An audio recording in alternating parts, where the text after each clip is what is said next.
Hi, Jamie. Hi, nice to meet you guys. Thanks for your time. Oh, Russell, how was Nathan originally described to you? oh. Nathan was probably originally described to me as a guy who has done something he regrets and he's living out his life trying to make amends. I think was probably one of the first descriptions of this guy, which instantly piqued my interest because that felt like a challenge just in that kind of setup. Kate, how involved were you with the casting? There's some incredible people involved with this series. Oh, completely. The casting was everything. There are only four key characters in it, so we had to get them right.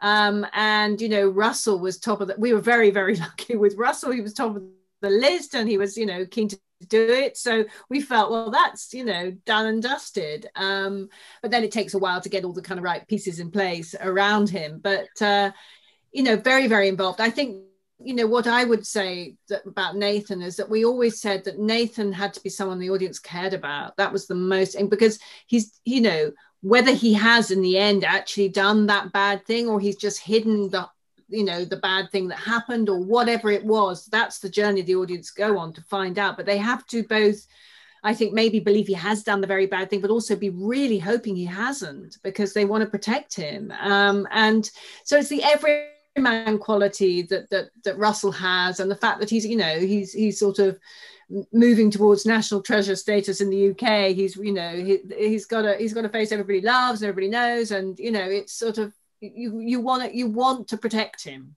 So we were thrilled when he did it, when he said he wanted to do it. I was thrilled to do. I'm hopefully moving towards my damehood very soon. Very soon. Yeah. Russell, this is such a nuanced character. Did you read Neil's book, The Burial, at all, or is this your personal take on Nathan?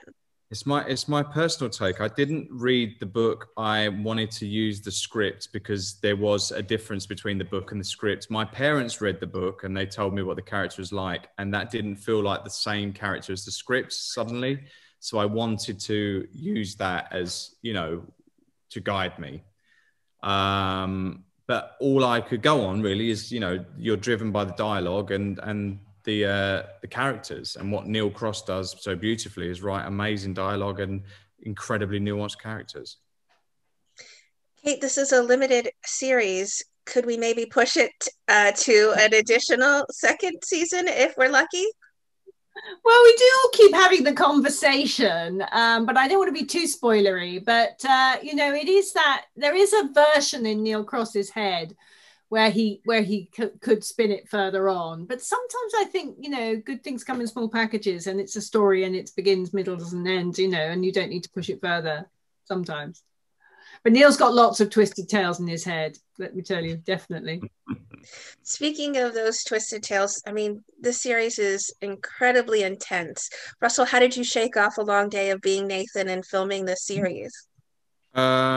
Well, I mean, I didn't, because I would then be looking at my pages for next day's film in the car home. So I'd be engrossed with this guy. I took Nathan home with me for the duration of this filming schedule. So at the end, I think within about 24 hours, I was in an airplane when we could fly somewhere, and I was on holiday, and then just trying to exercise this guy. But I think to be the best actor you can be, you need to inhabit and really fully immerse yourself in characters. And this is a guy that was unwilling to let me go for a while. Well, thank you guys so much for all of your time. I'm grateful. This is a beautiful series, and be ready for lots of wonderful feedback, Russell. Oh, thank you, Jamie. Cheers. Thank you. That's great.